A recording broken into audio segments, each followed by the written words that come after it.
Welcome to another episode of Out of Spec Dave, where today I'm going to be filming a very special Your EV journey with the owner of this Model S here from, of all places, Massachusetts. This is a super interesting story. You're not going to believe how I've met this guy. So let's get into it, folks.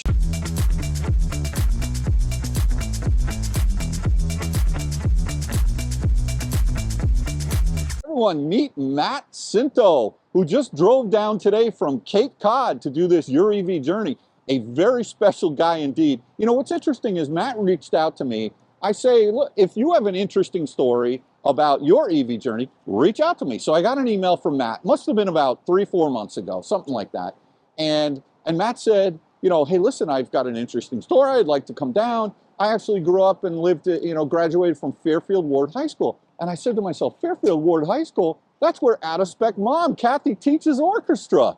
And when you find out what Matt does for a living, you're going to be amazed. But in the meantime, Matt, welcome to the show. Why don't you take us through your car? This looks like a beautiful, what is this? Is this a 2017, 2018? This is a 2017. Okay. And, I think the beautiful thing about Model S is you don't always know what year it is.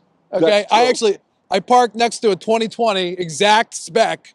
And, my car's 3 years older and I couldn't be happier. So that's great. Yeah. This is a 75D model. It's a December 2017 build. So almost a 2018 car. And I've been driving it since July of last year. Okay. And loving. So where did you buy the car? I bought it actually outside of Boston. I didn't buy it directly from Tesla. Okay. Which is maybe like a little controversial to buy a Tesla from not Tesla themselves. But I had a great experience. The dealer is a big Tesla guy, sells Teslas, other EVs, hybrids. So very knowledgeable. I think it's important if you're buying a used one to have someone that really understands what's in the car, what's the software, what's the spec, all those things. So this car came with enhanced autopilot, which is like a $6,000 upgrade now. Back in the day. I mean, I don't even know. But now, it's expensive. It's expensive. Yeah. So, how many miles were on it when you got it? 30,000. Which was, for a 5-year-old car to only have 30,000 miles on it, I was impressed. So that's part of the reason why I got it. Right. And I've put 20 on in the last, 8, 6, 7 months. That's respectable. That's out of spec respectable. I just hit 50,000 on this car. Good. And the great thing about 2017 model year is I have unlimited miles on my battery and drivetrain warranty. I see. So I have until December of 2025 until that runs out. And it's unlimited miles, which I think is great. Yeah, so, we're going to test that. We're definitely going to test that. That's right. Well, good stuff. You know what? I'm freezing my butt off we out picked here. the coldest day. I know. We picked the coldest do this, day. Video. But, that's okay because you've got battery preconditioning on this car, don't you? I do. Yeah. Thank God. Why don't we get in? Let's go for a ride. I want to get to know a little bit about you, your EV journey, your history, where you grew up, a little bit more about Fairfield, and what you do for a living, because it is truly amazing. Let's go for it. Let's go. So here I am editing the video with Matt Scinto, and I thought I would provide a little context here with Bailey as my helper. You see, Matt reached out to me via an email. I think he knew we lived in Connecticut, and you can see in the email he reached out and said, I think I have an interesting story as far as my EV journey. And at the end of the email, he said, go Mustangs, as in he actually went to Fairfield Warde High School. And that's the exact school where my wife, Kathy, teaches. And she's the orchestra teacher.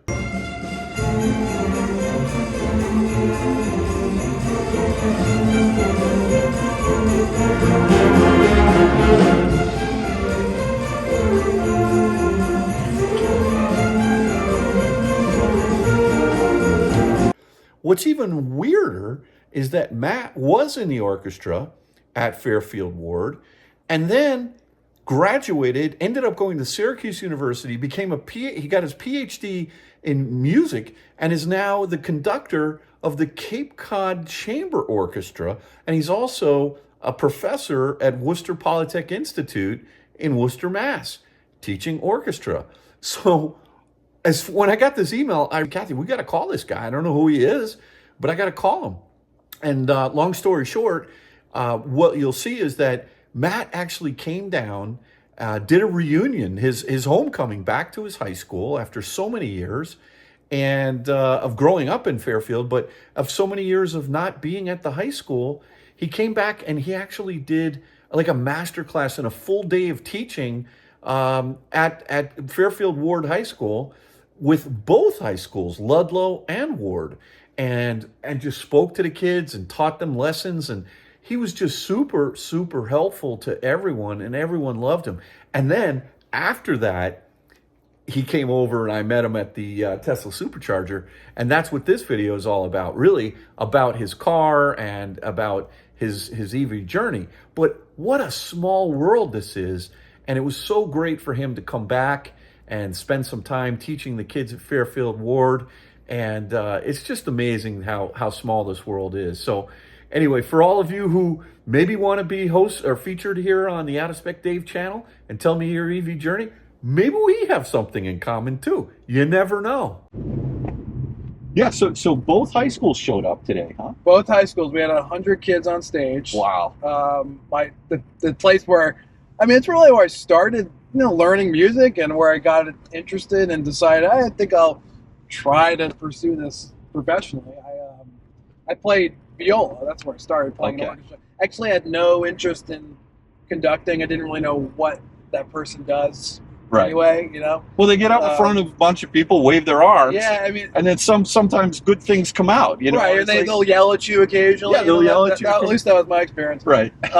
So yeah, it was fun. The students are great. I mean, the program here. I don't know if any viewers have, kids, or maybe they play instruments themselves.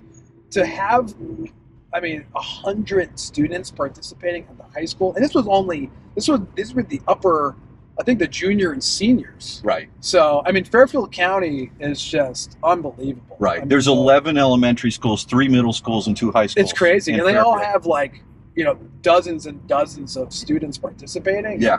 That was the music program I grew up with. It's actually kind of an anomaly, and especially in some school districts that have hardly any music program or no music program at all. Right, so, right. It was a lot of fun. Yeah. So now what did you do today? Just what was your agenda, your mission to come down and teach the kids? I'm curious because I genuinely don't really know.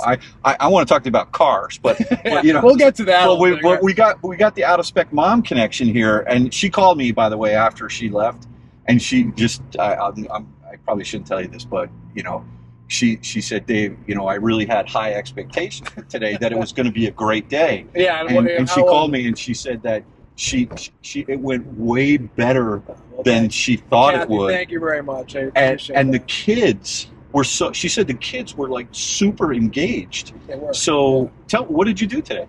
Well, I think my number one prerogative, especially when you're working with people, conducting aside, okay, Right. My job is to create a welcoming environment, for the students, or even if it's professional orchestra, amateur orchestra, student orchestra. I always try to be everyone's kind of partner in making music. So Right. Now wait, take a step back. Yeah. You tell me your job on Cape Cod and your other job in Worcester. So I'm the music director for the Cape Cod Chamber Orchestra, Okay. which you can check out. We have a great YouTube channel. All right. Take a look. We put most of our performance stuff there. I started that group, which means conducting is bottom of the list, and fundraising and Okay. marketing. I do pretty much everything Right. to run the organization. Right. But we're a nonprofit, and I started that in 2017, Okay. and we weathered COVID, right? Right. When, Wow. I don't think a lot of people understand the music industry was heavily impacted Wow. Yeah. by everything being shut down, events being closed. The last thing to open were performance halls and museums and all sorts. Yeah. No, I remember Kathy teaching. She was teaching from our condo in Florida, and the best thing I ever did was I invested in a pair of Apple iPod, noise canceling, the noise canceling headphones. Right. I was like, here, honey, these are for you. Right. The screeching of the violin. Yeah, exactly. But you survived COVID, which is we did, and so now we're back and doing performances, and we play all over Cape Cod and also in Martha's Vineyard this past year. Okay. And so I direct that group, which means I conduct the group, right? And I put the musical programs together, and I do lots of other tasks, as I said. So that's one of my jobs. Okay. I also am director of music at a church on Cape Cod. So I play piano and organ. I direct the choir. We have a handbell choir. If anyone has any idea what those instruments are, I've seen those. You can let us know. So that's another part of my job. Sunday morning, that's where I am, and a few days during the week. Right. And then I also direct the orchestra at the Worcester Polytechnic Institute, which is a STEM school, but they have a great arts program, similar to MIT has a fantastic music program, whether you know it or not. A lot of students participate in orchestra, band, choir. Right. It's the same at WPI in Worcester. So I commute like a mad person, and that was part of the reason why I got this car, because the drive is about 110 miles each way. Wow. So, and depending on what my teaching schedule is, I direct the orchestra and I also teach music theory and other music classes, arranging, things like that. Mm-hmm. So I'm there sometimes 4 or 5 days a week, depending on what my schedule is. So, and and you're married with a baby and a small toddler. Yeah, there are 2 children and my wonderful wife in the mix too. Right. God bless. Wow. God bless all of them. So right. So you've got a busy life, and the Tesla becomes your safe haven, right? This is where you live in this car. Thank God for it, honestly. Yeah. Well, just to wrap up on the whole Warde day today, what are your final thoughts on the experience of going back to your alma mater? How was that for you personally today? Well, it just brought back memories of me being in that orchestra and just the warmth of having friends and everyone. And also, I told the students this, my wife, we started dating our senior year of high school. Okay, she plays violin. Right. And she wasn't a Ludlowe girl, was she? No, she was at Warde. Okay. So we both went to Warde. We actually knew each other I asked her on a date in 8th grade, and she wasn't interested at the time. So I tried again, I think 4 years later, right? Our senior year. That's hysterical. And we've been together ever since. But we met in the orchestra. Yeah. Because we played. She played violin, I played viola, and I told the students, I was like, take a good look around, because you have no idea. Yeah, you never know who you'll be with. Right. Isn't that funny? But it was memories of that for sure. Yeah. Just great. The students, you wouldn't know their high school orchestra.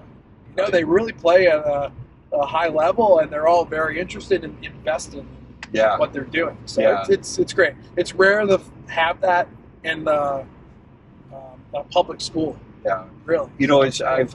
Kathy and I've been married now. It'll be this June 34 years, and I've watched her teach all these years. and the thing that is most incredible to me are the music and the product and the concerts and all of that, but it's the friendships that these kids maintain.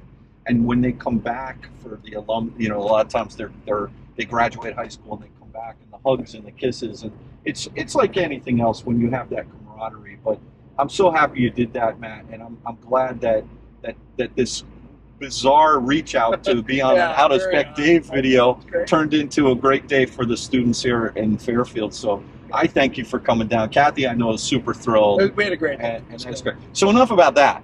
Yeah, the boring stuff. Let's talk about. You don't want to know about. I can show you conducting later. We'll talk about Mahler's second, symphony later. My fave, which you had on in the car when I got in. So I was like, okay, I like this guy. I like this guy. So now, when you were in high school, I would imagine you turned 16. Yes. And I did. Yes. And what was your situation? Were you fortunate enough to get your first car when you were 16, or were you driving mom's rig or dad's rig? I was driving one of my parents' cars, which was we had a Sable. Oh, no. Mercury Sable. A Mercury Sable. That was the Ford. Wasn't that the compliment to the Ford Taurus? Yes. Well, we also had a Ford Taurus. Oh well, yeah, but the Mercury was the high end one. Yeah, it was a fun car. Right. Towards the end of its life, I think my dad had to fill up with gas like every 30 seconds because the mileage was so bad on it. Right. But I was driving one of my parents' cars. Actually, here's a great story. Okay. Okay. So, my dad purchased the first generation Prius. Okay. Which I still see these cars drive. They look nothing like the current Prius or some of the later generations. Yeah. But that was kind of my inkling into, the EV kind of world. The hybrids were so cool because you try to drive it, you're like playing a game with it. By the way, trying to get mine too. You're trying to play a game. First time I ever saw one was a New York City taxi cab in a Gen 3 Prius. I mean, I was like, what is that? And the taxi cab driver was telling me, well, like, here's the energy going from the battery. Oh, yeah, I was like, really what the hell is this thing? So it was amazing. Maybe it was like a 2000, was it before 2000? Maybe it was a 2001? Right. I don't even know when they came out. But. So he bought that car used and basically drove it until it died. So I drove that car around too. Right. And there was, I'll never forget this. So it was my senior year of high school. We're on break. And I'm driving the Sable. Okay, I was supposed to run some errand for my dad, and I'm on Black Rock Turnpike, and I took a left turn, and this car, I don't know what exactly happened. Look at the dent in that car. Yeah, it's almost. Is this foreshadowing to where the story's going? Actually, that's the same side the car was hit on. So I take a left over Black Rock Turnpike, and I just didn't see this car. Right. I mean, hits the side of the vehicle. There actually wasn't that much damage. I spun around in the parking lot. Okay, so that was one day. Right. So I did that. The next day, I'm driving my dad's Prius, and I had left Caris at my wife's house in Fairfield. Right. Right. This is when we were dating, and the street she lived on. It was like two one ways, and there's like a divider, and I would like do a U-turn to get back on the other opposite side of traffic. Mm-hmm. So it was like midnight, and I turn around, and it's blind, and there's a car coming right at me. Oh no! All right, driving the wrong way down the road. So I had to veer off the road, and I wasn't going very fast, like maybe like 5 or 10 miles an hour because I just turned. Right. I drove right into a tree. So this is. Hey, by the way, do you feel safe in this car right now? I have a thought. I don't know where this thought came from. Yeah, what? But would you like me to drive? Yeah, I think we're good. Yeah, I mean, listen, we're driving. I have not been in a single accident since those two back to back. It just was too freaky. Things come in threes in life. That's right. I'm not. I have a bad track record. No, that's all right. You're with me today. So the Prius got a little dented in the front. For the airbags did not deploy. That was good. That is good. Yes. But I was driving my parents' cars in high school, and then when I started college, I didn't really have a car in college, really. Where did you go to college? Syracuse. Oh, Syracuse. Okay. So my undergrad. Kathy and I went to Ithaca. I know, we're freezing our. I remember freezing our butts off. I remember driving one year to Syracuse from Ithaca in a snowstorm to see Genesis at the Carrier Dome. Yeah, nice. Yeah. Oh, it was a great concert. Great concert. I love going to school there. I mean, it would snow from October to like May, but that was basically what I did. Yeah. So I stayed there for my master's degree, and I was still driving my dad. What did you major in there? I majored in viola. Okay. Which performance or education? Performance. I started education, and then I wasn't able to practice enough, so I switched to performance. Okay. So I did that, and then I stayed there to do my master's in conducting. Okay. Wow. But my master's degree, at that point, Kara moved up to Syracuse, so we were living together. Okay. And we had my grandmother's car, I think, at one point.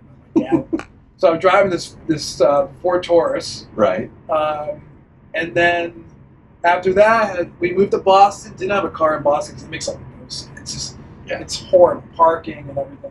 Plus, people steal the cars all the time and break into them. Yeah, I mean you don't know how to drive up there, just so you know. And these roundabouts, they're for the birds. Oh, you should come to Cape Cod. I know. I've been to Cape Cod. My dad used to run the music at the Melody Tent in Hyannis every summer. There's a roundabout right there. Yeah, I know. Trust me. I know. Yeah. So I finally bought my first car myself. Yeah. When we moved to Cape Cod, it was a 2016 Kia Forte, right? Okay. Super cheap car. Yeah. It's great, efficient. I bought it from Hertz, actually. Okay. Which everyone's like, don't buy a car from Hertz, right? But I had a great experience. We actually bought 2 cars from Hertz over a couple of years. They're like low mileage and reasonably well. What you can do is get off and go north on Route 8 up here. That Kia Sportage is nice looking. We have that car. I mean, you think about where they've come from. That's my wife's car. That's a beautiful car. Oh, it's the redesign. It's great, and they actually come. They have a. You're in Connecticut. You can jam up and sneak in. Right. Plus, you're from Massachusetts. You're going to wait in line. I have no fear of it. No, I mean that's fine. I have my seatbelt on. They have a plug-in hybrid that's Sportage. Yeah, they're really great. Kia's doing amazing. I think the designs on all these South Korean cars are amazing these days. They're really nice. So I had the Kia Forte. So I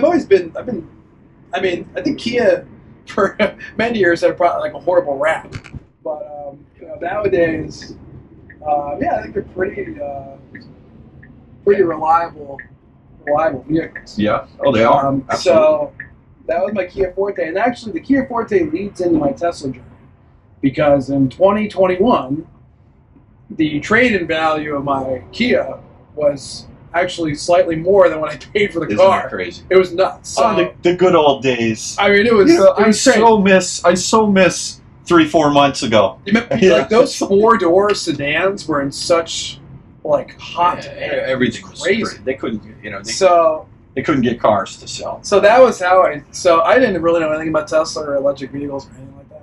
Really? And were you like an Elon Musk? Did you even know like about him? Or? Yeah, but not really. I wasn't following like Tesla very much. Okay. The Model 3 had been out for some time, right? Yeah.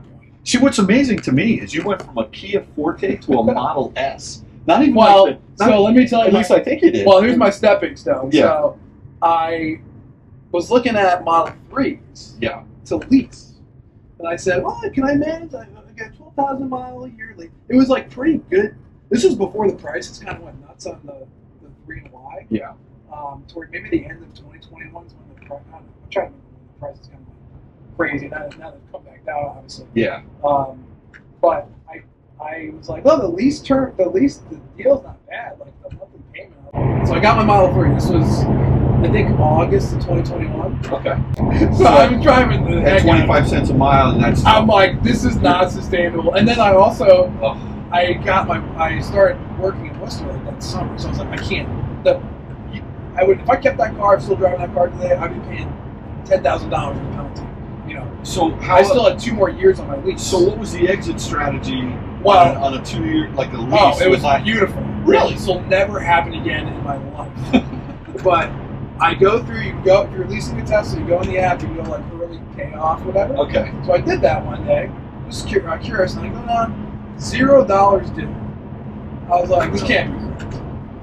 Wow. And I go through, I did it twice, I think, because I thought it was $0 due. And I go through the itemization. I had so much equity in my car.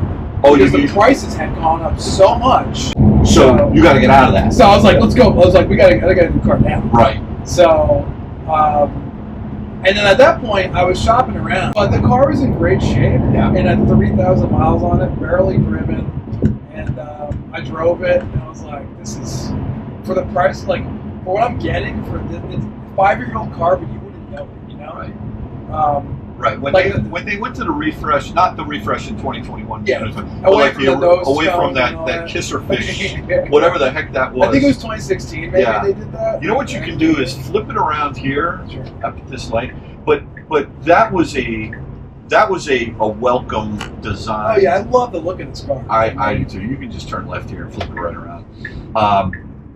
Yeah, so, and I think, wasn't that 2014, maybe? Oh, no, was it 2016 when they changed it? I can't remember. I think it might have been 16. Yeah, I think there are 16s that have the new front I think so, somewhere in there. But, I would say for anyone, like, the prices of used Model S's, like, if you're looking at, like, 17, 18, 19 model years, like, they're so affordable now. Hey, listen, I paid, and this kind of Don't even get, I know, tell me. Yeah, tell me. This hurts me, okay? I paid $92,000 for my Model S. Yep. Used. You got probably a $15,000 haircut overnight, right? Oh no! Worse? You know how much Tesla offered me Oh, for my car. I played that game. I wouldn't do it. I did a trade. Tesla offered me for my car 70? $61,000, and then they're like, well, you'll have the tax savings on the Model Y. I'm like, are you kidding me? Yeah, like I'll the keep- $3,000 thing Listen, or something. you know what? I have switched cars an awful lot over the last 2 to 3 years, and that's a lot of it's been because yes, I've wanted different cars. I tried the VW, then I went the i5, but I wouldn't have done that if the economics didn't make sense. The economics right now do not make sense. Right. If you are free to trade and you're able to go out and buy a Model Y right now, it's insane how cheap a Model Y is. As a matter of fact, Peter DeVita, I did a video with Peter. He was a retired Newark police lieutenant, and he drove an ID4, and he had an 8-year-old Corvette. And I'm going to tell this story, but he just bought a Model Y in the state of New Jersey, no sales tax, and a $4,000 state refund. And the thing was under 55 grand, and he got 7,500 off. He's driving this car out the door for $44,000. Do you know what? Like a month ago, people were buying Model Ys and paying 65 grand for And the no same credit. thing. No credit. But, you know, so anyway, that was just a little side note. Yeah, but like, I looked at, like, I could have gotten the 2020, like, long range plus, that they call it. Like, I can't remember, for the same price I paid for this car. Like, you know, Yeah. it's a lot more range, you know, 2020. But, you know, I have the battery warranty and the drivetrain, the motor warranty until December 2025. So I still have like 3 full years. Right. If anything crazy happens, with, you know, those major components. Yeah. So and it's unlimited miles, which is great. On the battery. Yeah. Yeah. And the motors. Oh, too. so the drivetrain. Yeah. And the battery's unlimited so, miles. I mean, I'm gonna have a lot of miles on. So it sounds like I feel very safe. You know what I mean? Yeah, it sounds like you're the type of guy though that also will keep a car for a long time, and like why change? Right? Yeah, I mean, unless there's something crazy with it. And also, like, I'll look at what the value is Right. at that point in time if I want to Well, get. you just want to caution you. If you start hanging out with me more, yeah, we're in things happen. Well, of you know? course, I've been looking at like other with the Tesla price drops. Oh, I know. Model Y. Yeah, the Model Y is an insane deal right now. Did you see today? They just came out with guidance, I believe, that now all Model Ys will qualify for the 7,500 up to 80,000.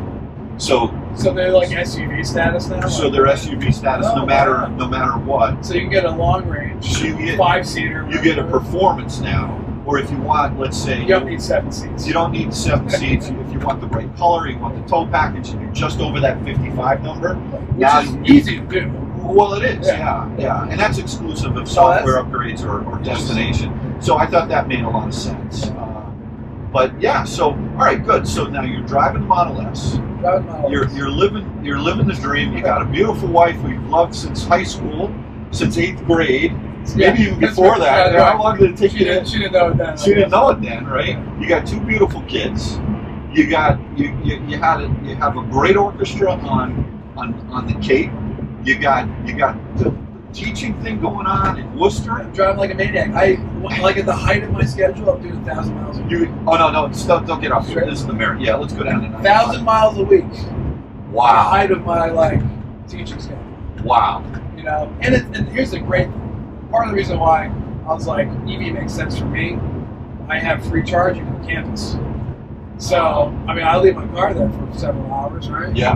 I mean, it's great. What's your charging status at home where you live? I have a level 2. I bought a Tesla wall connected thing. Okay. And we don't have a garage, it sits outside. I toyed around with just spending, I could save maybe $400 just getting the NEMA outlet. Yeah. But I was like, is this really rated for weather outside? And I would need a cover and I don't know. I said, let's just get the Tesla plug. I felt safer about it. Right.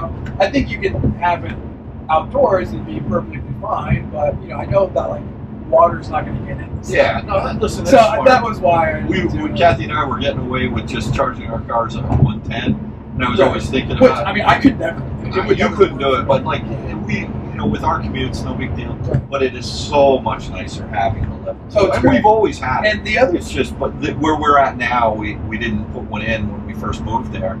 but now it's like such a pleasure. Yeah, it's great. You don't even think about it. So I can do like 48 amps on that, right? But what I do, I don't know if this will like help the battery health. Maybe someone knows. I only, like, if I'm home for like 12 plus hours, Yeah.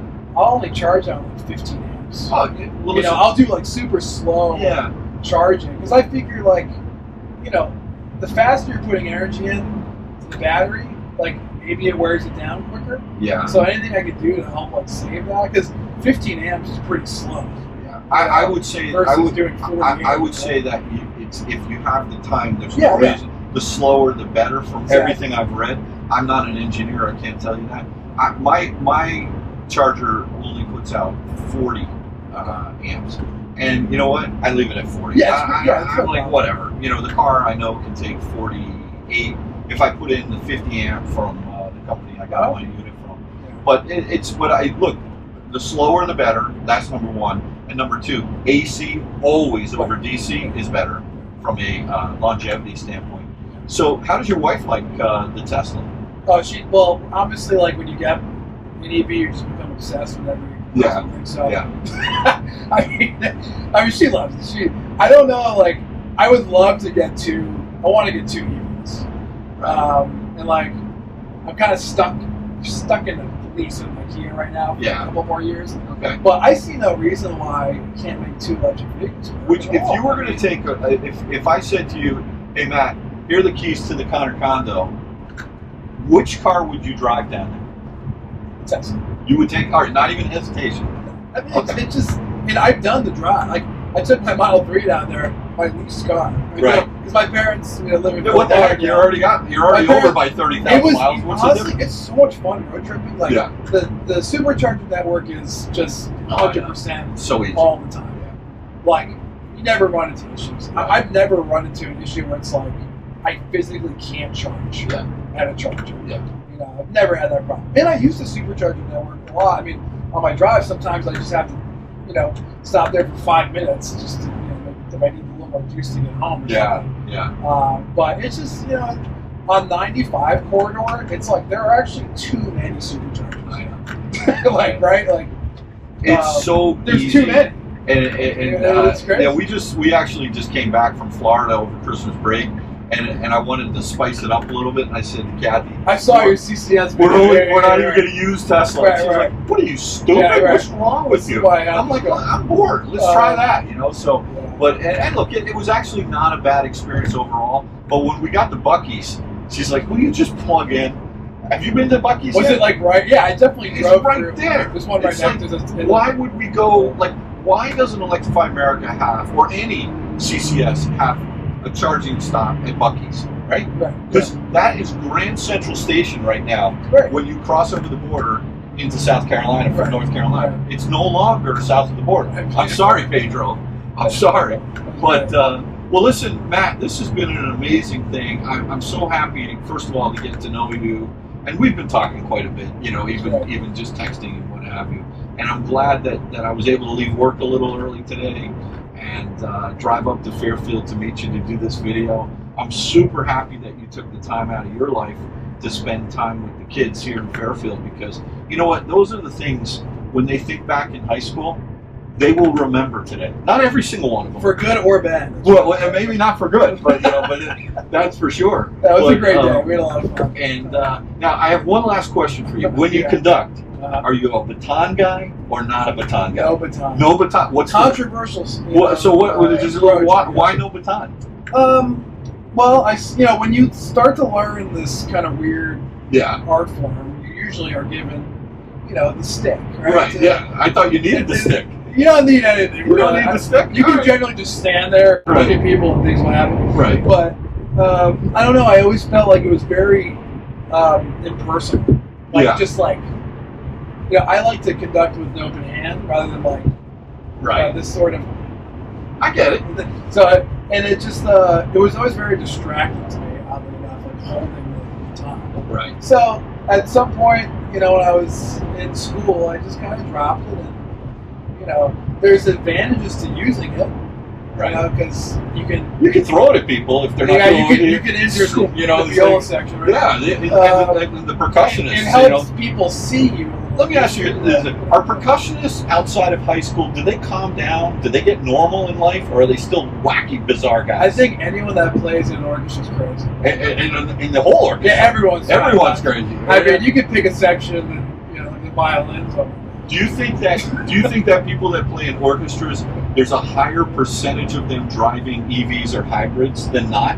I'm trying to convert like all of my friends, you know. Yeah. I had a buddy of mine got Model 3. Okay. And so I'm like, this makes sense for you. You'll save, you know. Yeah. You trade it it was like the height of the market too. I'm like, get your Subaru, get rid of that car. Right. Get a Model 3, you drive one. Yeah. You know. Well, listen. Before we end the video, open mic to you. What are your thoughts? What are your last thoughts on anything? I would say if you're like, you know, on the fence about EV ownership, or you're just go test drive a car. I mean, it's hard. Like when I think about my Tesla, and you're like explaining all the cool features in it, blah blah. Oh, I got Disney Plus. You know, none of that really matters to me. The driving experience and the ownership experience is just. Yeah. It's the best, and you can't put that into words until you get in the seat and just kind of see what that works. It might not be, you know, always the most cost-effective thing for everyone, but you know, for someone that drives a lot, it just makes sense. I save so much money on gas. I mean, I look at my the Charge app, and I'm saving like $500-600 a month. Do you have Tesla 5? I do. Good. I do. That's a great. I love. So I use that. And, $5 a month. I think it's. Oh yeah, I pay for it. It's amazing. And then even you can look up, you know, in the Tesla app itself, just looking at how much money you're saving. It's crazy. Yeah. I mean, when I was driving, some months I'd easily be spending $800-900 in gas if I was driving a gas car, and it's like it's half of that or less. But most of the charging you're doing is once it's destination. Once you get to Worcester. Right, and so it's like so you have that. Yeah, that's a nice plus. So right. It's like so for your use case, it works. Right. I would say 40% of my charging is free, which is like it's pretty crazy. Free is a good price. Free is a very. If I can get a charger on campus and there's not a Pacifica plug-in hybrid sitting there, this is my experience a week ago. Oh, no. 6 hours. Oh yeah. Like that car probably takes 30 minutes to charge. Was it at least plugged in? It was plugged in. You know what upsets me is when people sit there on the side of the road and they're plugged in. What do we got? A little accident going on over here. This is why I get to drive. It was like a little fender bender. I hope they're all right. All right. Well, good. Listen, awesome meeting you. Yes, absolutely. Again, thank you on behalf of everyone at Fairfield Warde High School for coming down. I know that you made their day and their month. And Kathy is super. She's just so happy you came down, man. I wish you the best of luck with your Tesla. I want to see. You're putting 1,000 miles a week. I mean, we're going to have to do some testing. We're going to have to. You know that there's a new battery degradation function in the menu. I don't know if it's available on this Model S, but I think I can use it. So I use Tesla. Okay. And it tells me I have 6% degradation. Okay. Which is like pretty average for 50,000 miles. Right. So we'll see. Yeah. I haven't had any issue. I mean, again, it's like, what does that mean? Really, depending on your driving habits, it's really. This is our stop right here. Look at this, perfect. All right, Matt. Well, thank you very much again. And thank you, everyone, for joining another episode of Out of Spec Dave. I, for one, love this guy. I hope you do, too. And we'll catch you on the next one. Thanks again, Matt. Thank you. Take care now.